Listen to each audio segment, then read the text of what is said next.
The rain fell in heavy sheets across the mountainside as Dr. Taewon Park wiped mud from his glasses for the 5th time that hour. 15 years of research, grant applications, and academic ridicule had led to this moment. His boots sank into the soft earth as he pushed forward, the small team of 6 researchers trailing behind him. "We should turn back," called Sung Min, the youngest of the group. "This storm is getting worse." Taewon ignored him, his eyes fixed on the strange rock formation ahead. What others saw as natural erosion, he recognized as weathered carvings. The locals called this place Dragon Mountain, but no one had taken the legend seriously for centuries.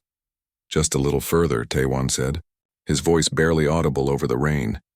The narrow path curved around a massive boulder, and suddenly the mountain face opened before them. What had appeared to be a natural cliff from below was actually a massive stone doorway, half buried in soil and hidden by vines and trees that had grown over centuries. "Get the cameras," Taewon ordered, his heart pounding. "And the lights, now!" The team scrambled to set up their equipment as the rain continued to pour. Taewon stood frozen, staring at the ancient symbols carved into the stone. They matched the fragments he had studied for years, a language older than any known civilization. "This predates the Three Kingdoms period by thousands of years," he whispered to himself. "Maybe tens of thousands." With careful hands, the team cleared away enough vegetation to reveal an entrance. Years of landslides had buried much of the doorway, but there was enough space for a person to squeeze through. "We need to document everything before we enter," said Jin Woo, the team's photographer. "The university protocol, and I've waited 15 years, Taewon cut him off. "I'm going in now. You can follow the protocol out here." Before anyone could stop him, Taewon switched on his headlamp and pushed through the narrow opening. The air inside was surprisingly dry and cool.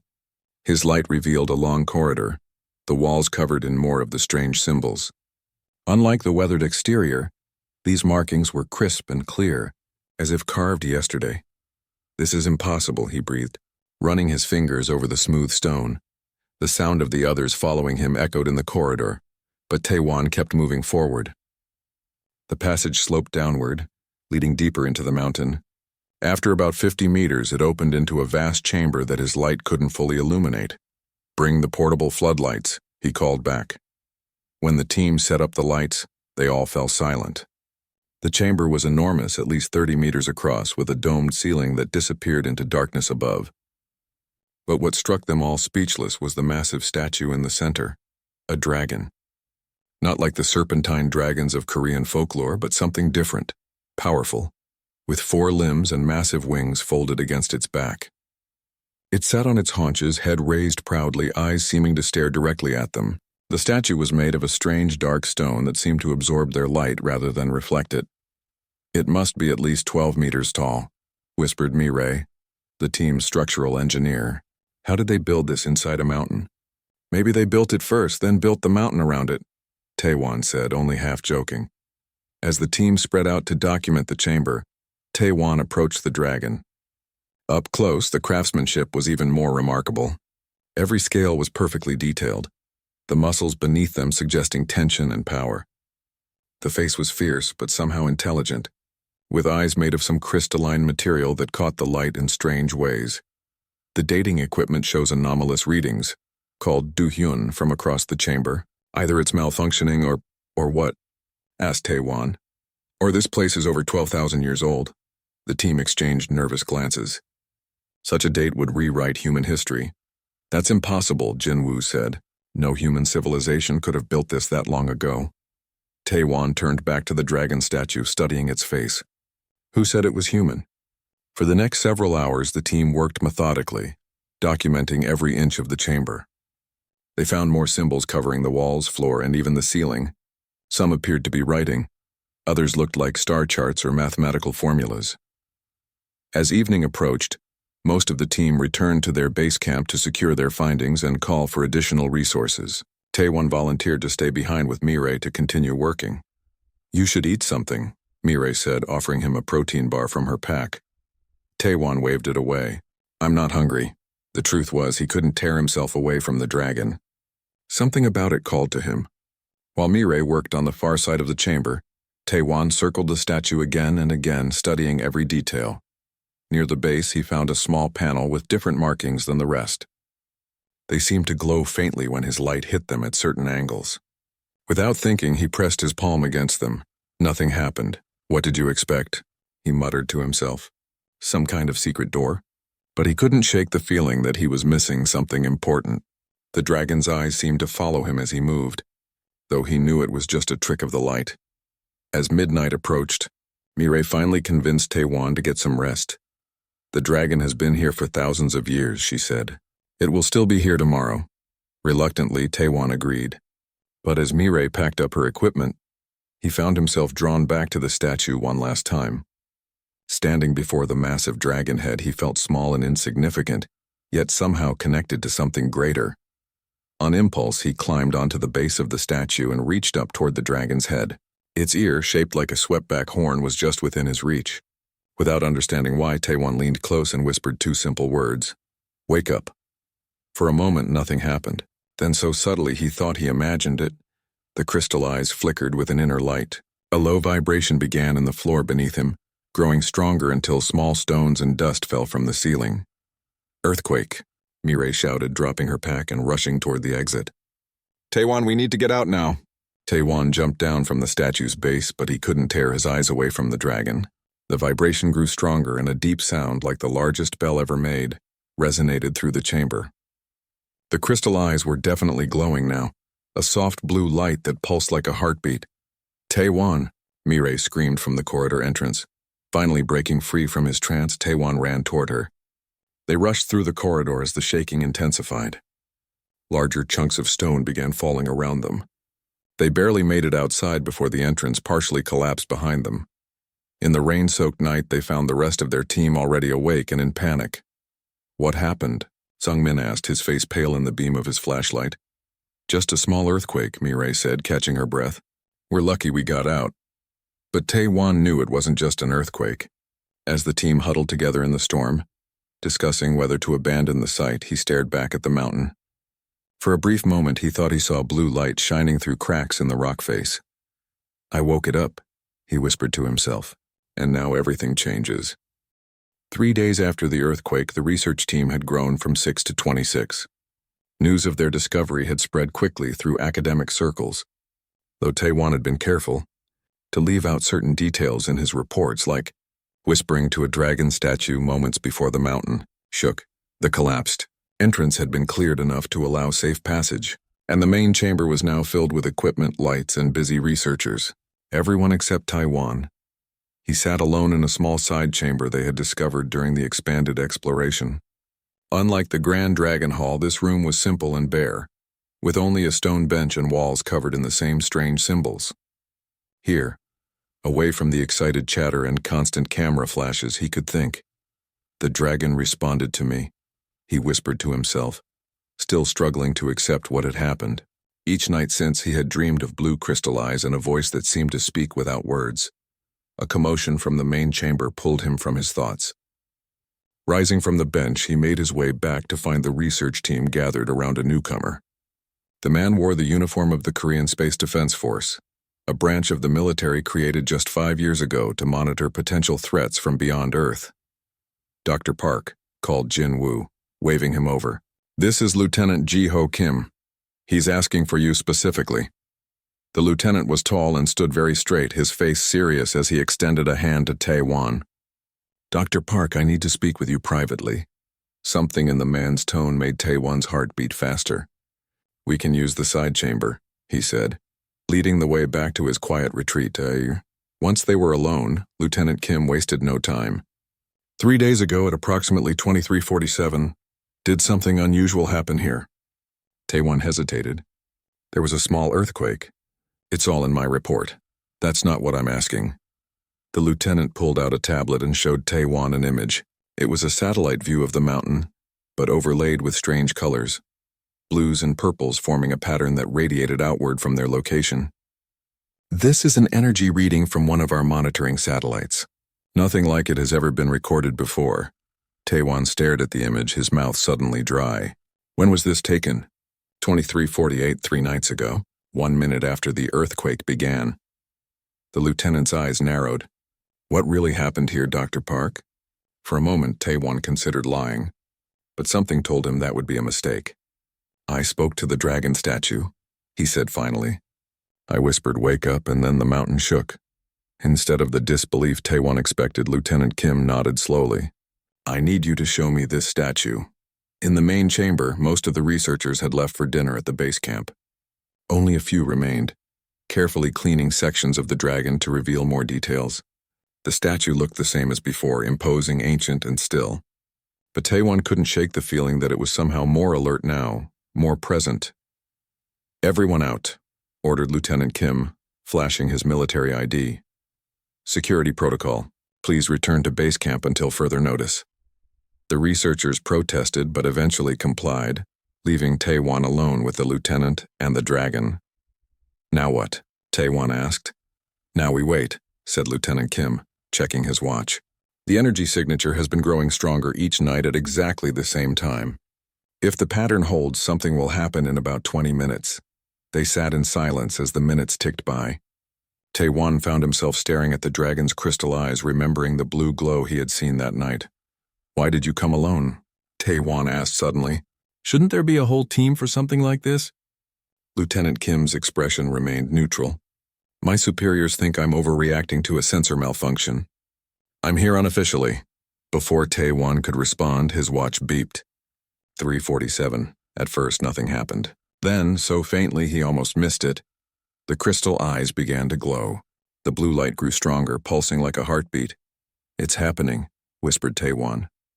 The floor began to vibrate, but differently than before, not violent shaking, but a steady hum that seemed to resonate with the pulsing light. Lieutenant Kim pulled out a small device and pointed it at the statue. "The energy readings are off the charts," he said, his professional calm cracking slightly. "This is no natural phenomenon." The blue glow spread from the eyes, flowing like water through invisible channels in the stone dragon. It traced patterns across the scales, illuminating symbols that had been invisible before. The humming grew louder, and the air in the chamber felt charged, like the moment before lightning strikes. "We should leave," Lieutenant Kim said, backing toward the exit. But Taewon couldn't move. The blue light had formed a pattern he recognized, the same symbols he had pressed his hand against days ago. Without thinking, he stepped forward and placed his palm on the glowing panel at the base of the statue. The humming stopped. The blue light froze. Then, with a sound like cracking ice, a line appeared across the dragon's chest. The line widened, revealing not solid stone inside, but a hollow space filled with more blue light. "Dr. Park, get back," shouted Lieutenant Kim, drawing his sidearm. The crack continued to spread, pieces of the stone exterior falling away. But what emerged wasn't a creature of flesh and blood. It was something else, part machine, part organism, with a metallic skeleton covered in what looked like living tissue. The dragon was transforming before their eyes, shedding its stone skin to reveal its true form. When the transformation was complete, the being that stood before them was still dragon-like, but smaller, perhaps 4 meters tall instead of 12. Its body gleamed with a metal that seemed to flow like liquid, and blue energy pulsed through transparent channels across its surface. The head was sleek and angular, with those same crystal eyes now blazing with inner light. For a long moment, no one moved. Lieutenant Kim kept his weapon raised, though Taewon doubted it would do much against whatever this thing was. Then, without warning, the dragon spoke, not with sound, but directly into their minds. "I am Guardian Day. I have slept for 12,000 years. Who has awakened me?" The voice was neither male nor female, neither young nor old. It simply was, clear and powerful and undeniably alien. Taewon stepped forward, ignoring Lieutenant Kim's warning hiss. "I did. My name is Taewon Park." The dragon's head tilted slightly, studying him. "You carry the bloodline. That is why you could hear my call." "What bloodline?" Taewon asked, confused. "What call?" "The call that brought you to this mountain. The bloodline of those who helped create me." Lieutenant Kim finally found his voice. "What exactly are you?" The dragon turned its gaze to him. "I am a sentinel, left to protect this world from those who would harvest it. And I have awakened because they are returning." "Who is returning?" Taewon asked, though a part of him already feared the answer. The dragon's eyes pulsed brighter. "The enemy. The destroyers of worlds. They were driven back once, but now they come again." And your people are not ready. Lieutenant Kim lowered his weapon slowly. You're saying Earth is about to be invaded by aliens? Yes, they will be here within 30 of your days. Taewon felt his legs grow weak and he sat heavily on the stone floor. Why are you telling us? What can we possibly do against something like that? The dragon moved closer, its movements fluid and silent despite its size. Because that is why I was created. To help you fight. To give you the tools you need to defend yourselves. But first you must wake the others. I am only one guardian. There are more of us, sleeping in mountains and beneath oceans across your world. Together we can prepare your people for what comes. Lieutenant Kim and Taewon exchanged looks of shock and disbelief. Yet somehow Taewon knew the dragon, Guardian Day, was telling the truth. How do we find these others? Lieutenant Kim asked. The dragon's body shifted and a panel on its chest opened. Inside was what looked like a small blue crystal, pulsing with the same light as its eyes. Take this. It will lead you to the next guardian. But hurry. Time grows short and the stars align for their return. The military base outside Seoul buzzed with activity. In just 5 days, what had begun as Taewon's archaeological discovery had become a matter of national security. Lieutenant Ji-ho Kim had taken the crystal directly to his superiors. And after Guardian Day had demonstrated abilities far beyond human technology, even the most skeptical generals were convinced. Taewon sat in a conference room, surrounded by military officers and government officials. The blue crystal from Day sat in a special container at the center of the table, pulsing gently. So these harvesters, said General Han, a stern man with gray hair. They come to strip planets of resources. That's what Day told us, Taewon replied. They travel from world to world, taking what they need and leaving nothing behind. 12,000 years ago they came to Earth but were driven away by the race that created the Guardians. And now they're coming back, said Minister Choi, the head of defense, with a fleet that could arrive in less than a month. The room fell silent. The weight of this knowledge pressed down on everyone present. We need to wake the other Guardians, Taewon said. Dee says there are 11 more hidden around the world. Together they can help us prepare. We've already sent teams to the locations the crystal indicated, Lieutenant Kim reported. The closest is in northern China.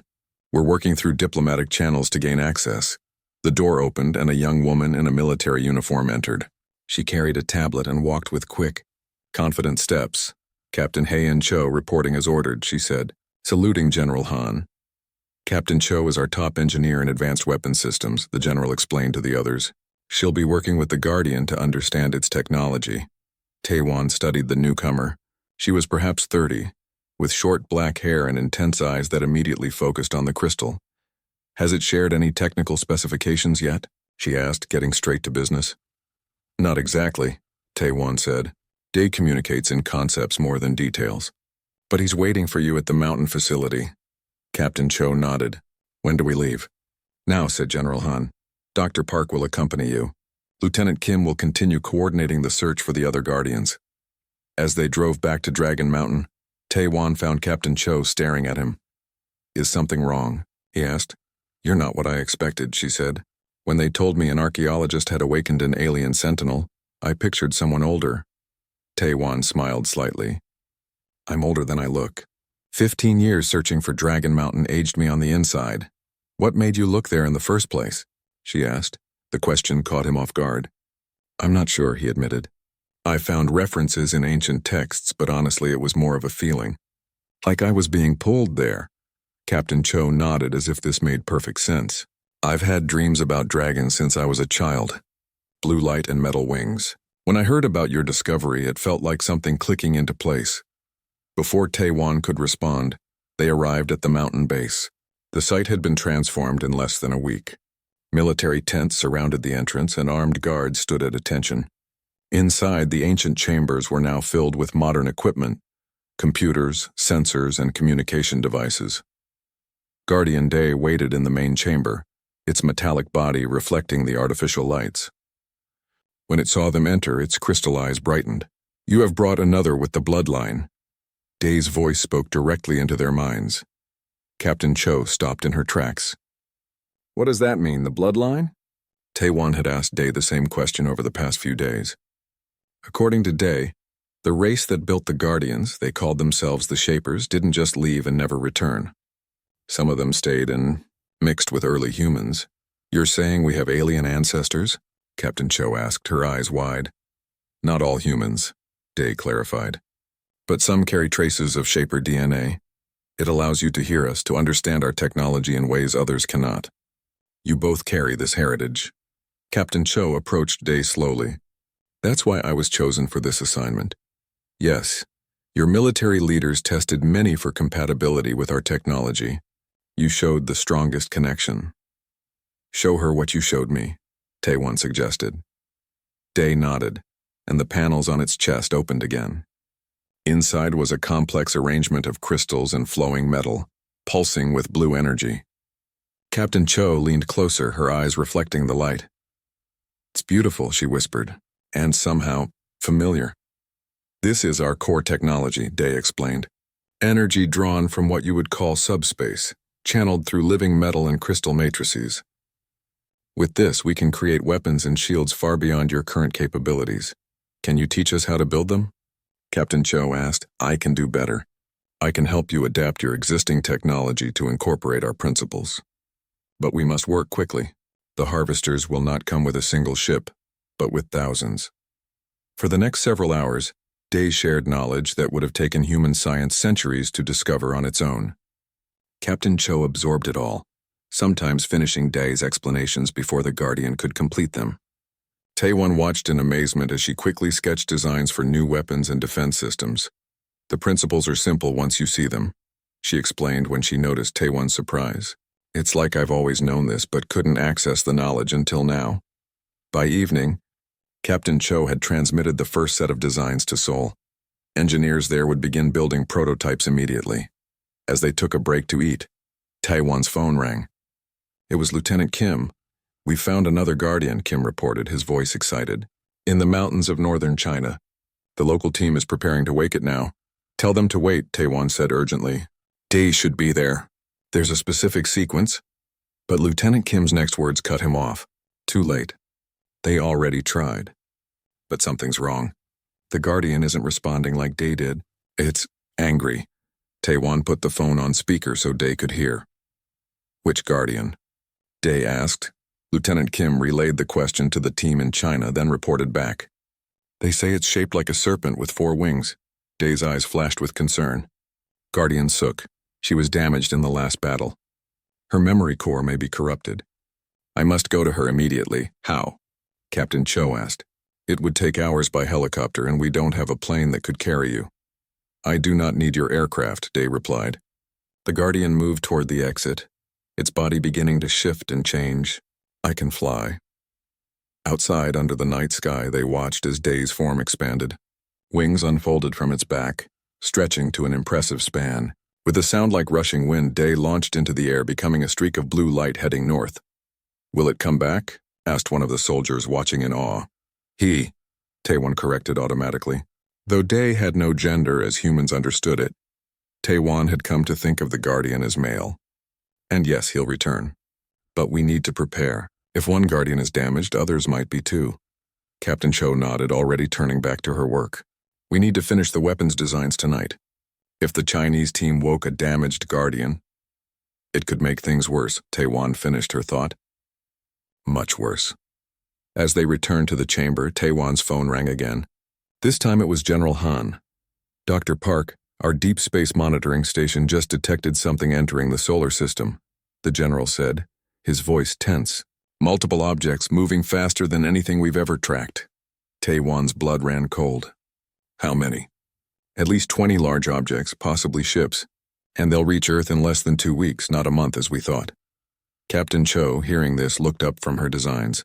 We're not ready, she said simply. Taewon thought of Day, flying to help another Guardian, and of the 10 others still sleeping around the world. Then we need to work faster, he said. The harvesters are coming, ready or not. The world changed in a week.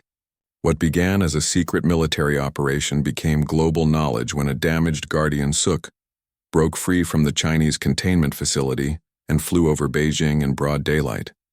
Millions saw the massive metal serpent with 4 wings, its body crackling with energy as Day pursued it across the sky. The truth could no longer be hidden. World leaders announced the coming threat, and humanity faced the reality that they were not alone in the universe, and that their first official contact with aliens would be an invasion. Taiwan watched the chaos unfold.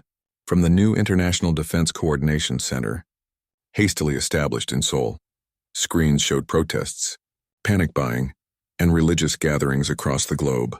But they also showed something else, people coming together, nations setting aside old conflicts to face a common enemy. "It's remarkable how quickly humans can adapt," said Captain Hayan Cho, standing beside him. In just days, she had been promoted to major for her work with Day's technology.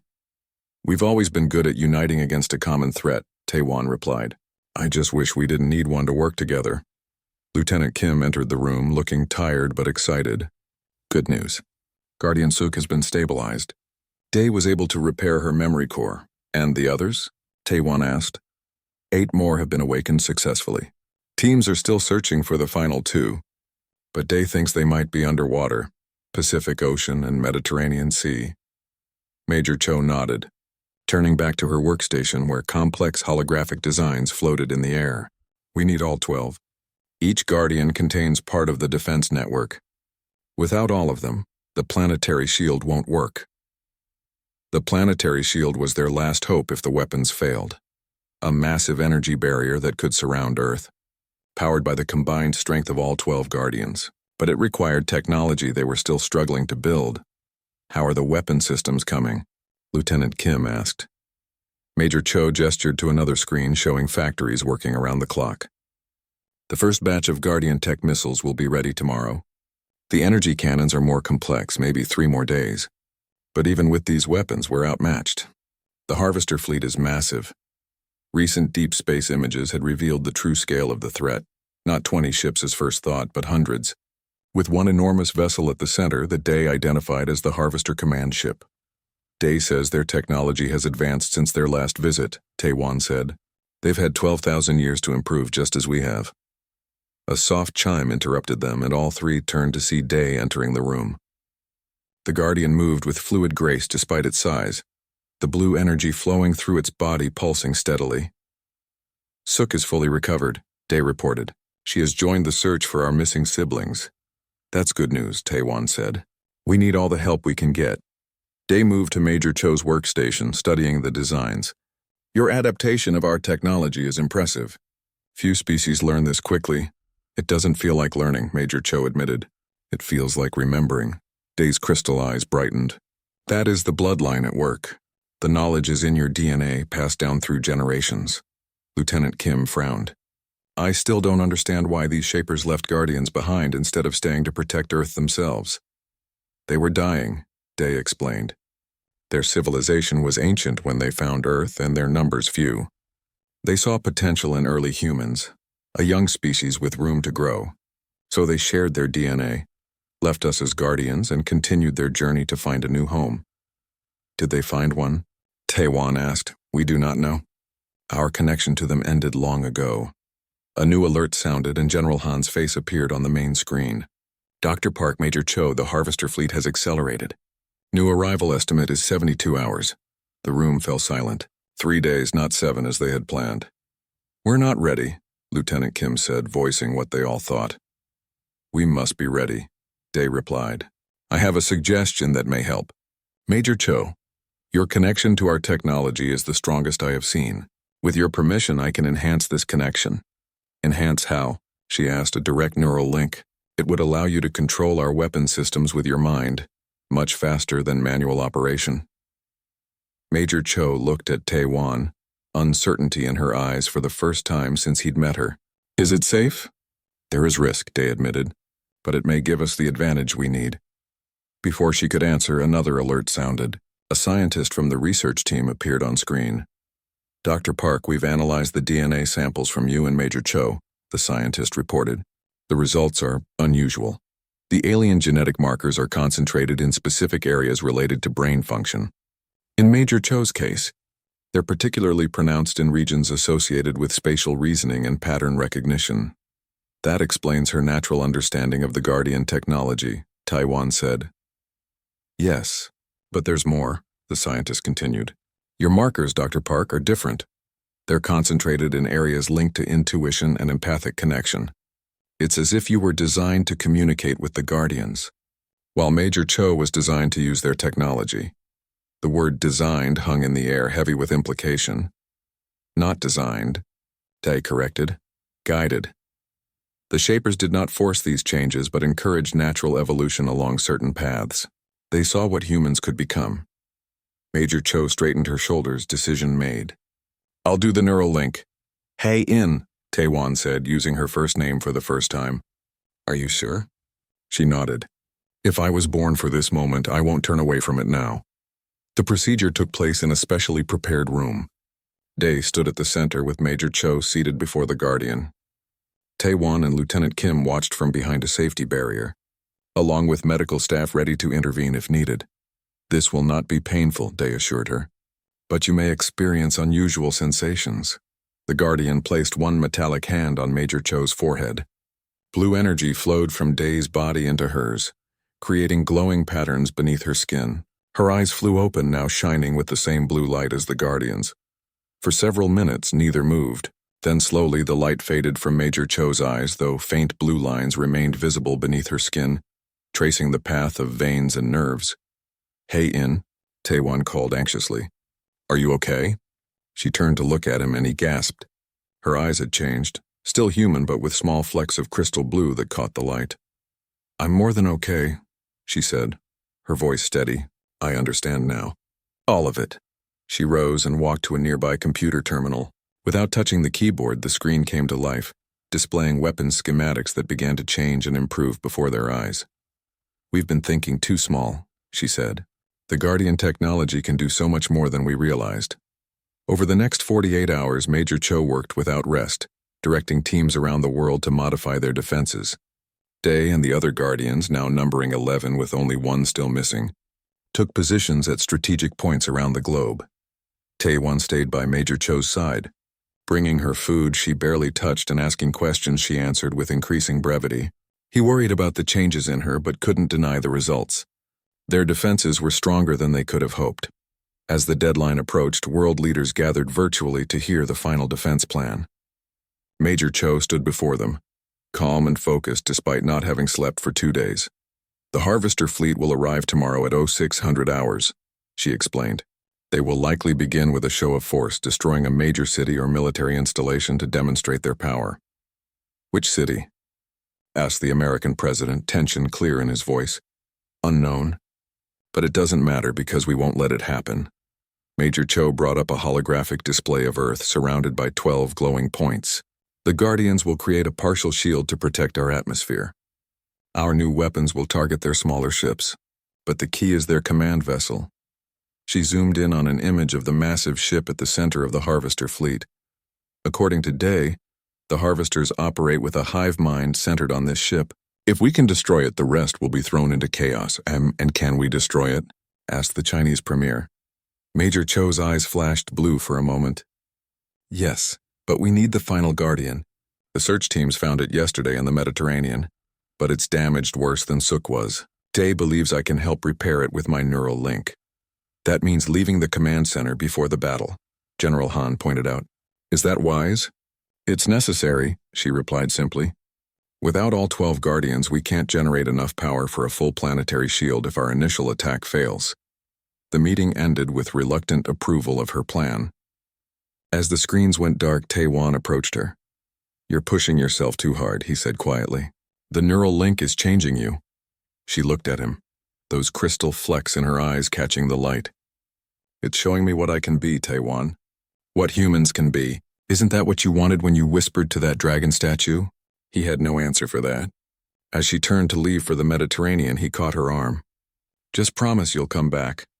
For a moment, the old Heian showed through the focused exterior. I promise. After all, someone needs to explain to the world why an archaeologist started an alien first contact. As she walked away, Taewon couldn't shake the feeling that whatever happened tomorrow would change humanity forever, and that the change had already begun. Dawn broke over a silent world. Across the planet, people huddled in homes and shelters, eyes turned to the sky. Military forces stood ready, weapons pointed upward. In orbit, hastily armed satellites waited for targets. At the International Defense Coordination Center in Seoul, Taiwan paced nervously. Major Cho had not returned from the Mediterranean. The last report 6 hours ago said she had reached the damaged Guardian but was struggling to repair it. Any word? He asked Lieutenant Kim, who monitored communications. Nothing new, Kim replied, his face tight with worry. But the Guardian detection network is still showing only 11 active. The 12th hasn't come online. General Han entered the room, followed by military leaders from a dozen nations. The Harvester fleet has entered Earth orbit, he announced. All defense systems are ready, but without the full planetary shield. He didn't need to finish. Everyone knew their chances were slim if they couldn't activate all 12 Guardians. Taewon's phone buzzed with a message. It was from an unknown number, but the content made his heart race. It's working. Get to the roof. Without explanation, he ran from the room, ignoring shouts behind him. The elevator was too slow, so he took the stairs, climbing 20 floors to the roof access. Bursting through the door, he found himself under an open sky that no longer looked normal. The blue had darkened to purple, and strange lights moved across it. The harvester ships, hundreds of them, dark shapes against the morning light. But what caught his breath was directly overhead. A massive form of metal and blue energy, Guardian Day, hovering above the building. And beside him, floating in the air without any visible support, was Major Cho. Blue energy surrounded her body like a second skin, her hair floating as if underwater, her eyes now completely crystalline blue. "Hey-in," Taewon called out. "What happened to you?" Her voice seemed to come from everywhere and nowhere. "I found the last Guardian, Taewon, but it was too damaged to repair in time. Then how? I became the 12th Guardian," she said simply. "The neural link allowed for complete integration. A human body remains, but I am more now." Before Taewon could respond, alarms blared across the city. Above them, one of the largest harvester ships was moving into position. "They are targeting this facility," Day's mental voice explained. "They have identified it as our command center." "Everyone needs to evacuate," Taewon said, turning back toward the door. "No time," Haein said. She raised her hands and blue energy flowed outward, forming a dome over the building.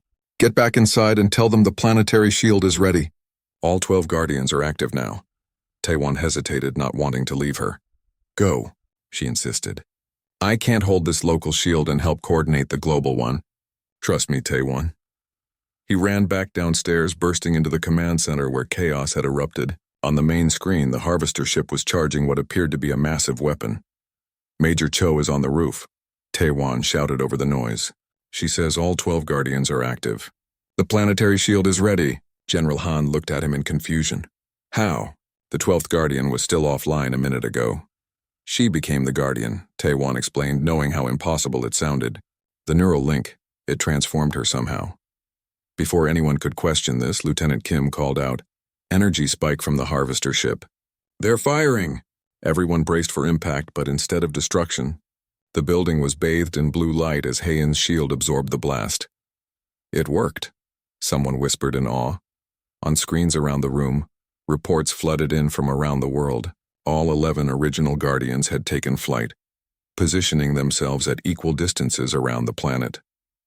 Energy beams connected them, forming a network that now waited for the 12th point to complete the circuit.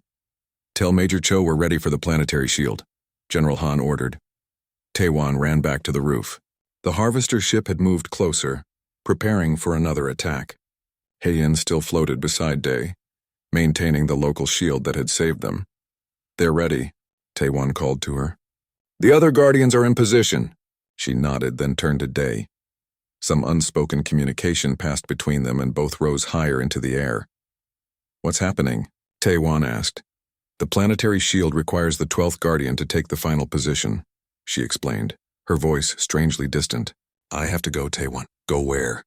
She pointed up. "There, above the North Pole, it's the keystone position." Fear gripped him. "Will you come back?" For a moment, the human high-end showed through the Guardian exterior. "I promised, didn't I?" Before he could respond, she and Day shot upward, becoming streaks of blue light racing toward the northern sky. The local shield around the building faded, leaving them exposed. Taewon ran back to the command center where all eyes were on the global tracking system. 11 blue dots formed a pattern around the Earth, with a 12th now moving rapidly toward the top of the display. "The harvesters are launching smaller ships," reported a radar operator. "Hundreds of them heading toward major cities. Our defense forces are engaging," another officer called out. "Guardian tech weapons are effective, but there are too many targets." On screens around the room, the battle began. Human fighter jets equipped with new weapons engaged the smaller harvester craft. Blue energy beams cut through alien hulls, but for every ship destroyed, 3 more took its place. "We need that shield now," General Han said grimly. The 12th dot reached its position. For a heartbeat, nothing happened. Then lines of blue energy connected all 12 points, forming a geodesic pattern around the planet. The pattern brightened, filling in until Earth was surrounded by a translucent blue sphere. Harvester ships crashed into the shield, exploding on impact. Others fired weapons that the barrier absorbed. For the first time since the crisis began, hope filled the command center. "It's working," Lieutenant Kim exclaimed. "The shield is holding." But their celebration was premature. On the main screen, the massive harvester command ship moved into position above the shield. It began to glow with red energy, focusing it into a beam that struck the shield directly above the North Pole, where Heian had positioned herself. "They're targeting the keystone position," Taewon realized with horror. "They know that's the weak point." The shield began to flicker where the beam hit it. Heian's dot on the display pulsed erratically. "She can't hold it alone," Taewon said. "The attack is too strong." Then something unexpected happened. The other 11 Guardian dots began to move, converging toward the North Pole. As they moved, the shield pattern shifted, becoming stronger where the attack focused. "What are they doing?" General Han asked. "Adapting," Taewon replied, understanding somehow. "Working together instead of holding fixed positions." The 12 Guardians formed a new pattern directly beneath the command ship. Their combined energy pushed back against the red beam, turning it from red to purple, then blue. Suddenly, the beam reversed direction, striking the harvester ship with its own energy plus that of the Guardians. The command ship's hull cracked, blue light pouring into it. For a moment it hung in space, then exploded in a flash so bright the sensors temporarily overloaded. When the displays cleared, the remaining harvester ships were drifting aimlessly. Some began to retreat while others simply shut down. "They did it," Lieutenant Kim whispered. "Without the command ship, the hive mind is broken." The celebration that erupted was short-lived for Taewon. His eyes remained fixed on the 12 dots still hovering above the North Pole. Slowly, 11 of them began to descend back to their original positions around the Earth. But the 12th, Heian's dot, remained still. Without a word, he left the command center and returned to the roof. The sky was clearing, the purple tint fading back to normal blue. The shield was still visible as a faint iridescent shimmer, like a soap bubble around the world. He waited, eyes fixed upward, for hours. The sun began to set, painting the sky in oranges and reds. Still he waited. As the first stars appeared, a streak of blue light descended from above. It slowed as it approached the building, resolving into 2 figures, Day and beside him Heian. She looked different. The blue energy still flowed beneath her skin, and her eyes still held those crystal flecks. But she seemed more human again, more herself. "You came back," Taewon said as her feet touched the roof. "I promised," she replied with a small smile, "though I'm not exactly the same." "None of us are," he said, looking up at the faint shield still visible around the Earth. "What happens now?" Day landed beside them. "Now the real work begins. The harvesters are defeated, but they are not the only danger in the universe. Earth must prepare. Prepare for what?" Taewon asked. Heian's eyes glowed softly in the gathering darkness. "For our place among the stars. The Shapers left us more than guardians, Taewon. They left us a legacy, the potential to become guardians ourselves." She held out her hand and small points of blue light gathered above her palm, forming a miniature galaxy. "There are other worlds out there, other young species who will face their own harvesters someday. The Shapers hoped that when humans were ready, we would take up their mantle. As protectors," Taewon realized. "Yes," she said. "This was never just about saving Earth, it was about awakening humanity to its true potential." Day nodded. "You whispered wake up to a dragon statue, Taewon Park, but in truth, you were waking up your entire species." As night fell completely, the three of them looked up at the stars, no longer distant and unreachable, but the next step in humanity's journey. A journey that had begun with a whisper to a dragon, and the mountain that shook in response.